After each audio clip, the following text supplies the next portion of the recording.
ഞങ്ങളുടെ നാട്ടിൽ ഇങ്ങനെ ചിക്കൻ വെക്കണേന് ചേപ്പം വെപ്പ് എന്നാണ് പറയുക. അപ്പം നമുക്ക് റെസിപ്പിയിലോട്ട് പോവാം. ആദ്യം ചട്ടി വെച്ചിട്ട് അതിലേക്ക് ആവശ്യത്തിനുള്ള വെളിച്ചെണ്ണ ഒഴിച്ചു കൊടുക്കുക. വെളിച്ചെണ്ണ ചൂടാകുമ്പോൾ അതിലേക്ക് നമ്മൾ ചെറുതായിട്ട് അരിഞ്ഞ നാളികേര കൊത്തുകൾ ഇട്ട് കൊടുക്കുക. മലപ്പുറം ഭാഗത്തുള്ളവർക്ക് ചിലപ്പോൾ അറിയുണ്ടാവും, നമ്മളിങ്ങനെ ചിക്കൻ വെച്ചിട്ട് അതിൻ്റെ കൂടെ ഉണ്ണിയപ്പവും കൂടെ കഴിക്കും, ഈ വിഷുവിൻ്റെ തലേന്നും കർക്കിടകത്തിൻ്റെ തലേന്നൊക്കെ.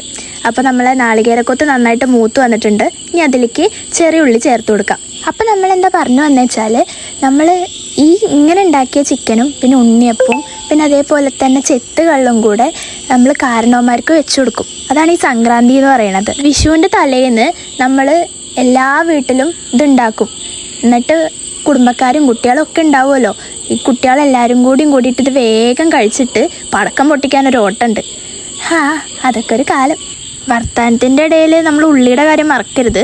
ഉള്ളി നല്ലോണം ബ്രൗൺ കളറായി വന്നിട്ടുണ്ട് കേട്ടോ. ഇതിൽ നമുക്കധികം പൊടികളുടെ ആവശ്യമൊന്നുമില്ല കേട്ടോ. ഇനി നമുക്ക് കുറച്ച് വറ്റൽമുളക് ചേർത്ത് കൊടുക്കാം.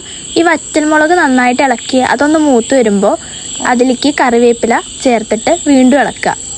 ഇളക്കലാണല്ലോ മെയിൻ. എത്ര നന്നായിട്ട് ഇളക്കുന്നോ അത്രയും ടേസ്റ്റ് കൂടും കേട്ടോ. ഇനി ഇതിലേക്ക് നമുക്ക് കുറച്ച് മഞ്ഞൾപ്പൊടിയും അതുപോലെ തന്നെ കുറച്ച് മുളക് പൊടിയും ചേർത്ത് കൊടുക്കാം. പൊടിയൊക്കെ നന്നായിട്ട് മൂത്ത് വരുമ്പോൾ നല്ല മണം വരും.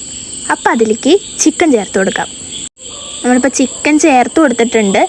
നന്നായിട്ട് മിക്സ് ചെയ്ത് യോജിപ്പിക്കുക. നന്നായിട്ട് മിക്സ് ചെയ്ത് കഴിഞ്ഞാൽ നമുക്കിത് ചിക്കൻ വേവാൻ വേണ്ടിയിട്ട് അടച്ച് വെക്കാം. നമ്മൾ ചിക്കൻ വെന്തു തോന്നുന്നുണ്ട് കേട്ടോ. നമുക്കിനി ഇതൊന്ന് തുറന്ന് നോക്കാം. നല്ല മണം വരുന്നുണ്ട്. പണ്ടൊക്കെ ചിക്കൻ ഇങ്ങനെ വെന്ത് തുടങ്ങുമ്പോൾ തന്നെ ടേസ്റ്റ് നോക്കാൻ വേണ്ടിയിട്ട് ആളുകൾ തല്ലാട്ടോ. നേരത്തെ പറഞ്ഞ ഉണ്ണിയപ്പം കിട്ടാത്തതുകൊണ്ട് ഞങ്ങളിന്ന് ചക്കക്കൂട്ടാൻ വെച്ച് അഡ്ജസ്റ്റ് ചെയ്യാണ്. നമ്മൾ പ്ലാവുമ്മ കഴിച്ച ചക്കയാട്ടോ. നല്ല നാടൻ ചക്കക്കൂട്ടാൻ ഉണ്ടാക്കുന്ന റെസിപ്പി നമ്മളെ ചാനലിൽ പിന്നീട് അപ്ഡേറ്റ് ചെയ്യണതായിരിക്കും. നിങ്ങളുടെ നാട്ടിൽ ഇങ്ങനെ ചിക്കൻ വെക്കണേന് എന്താ പറയുക എന്ന് കമൻറ്റ് ചെയ്യുക.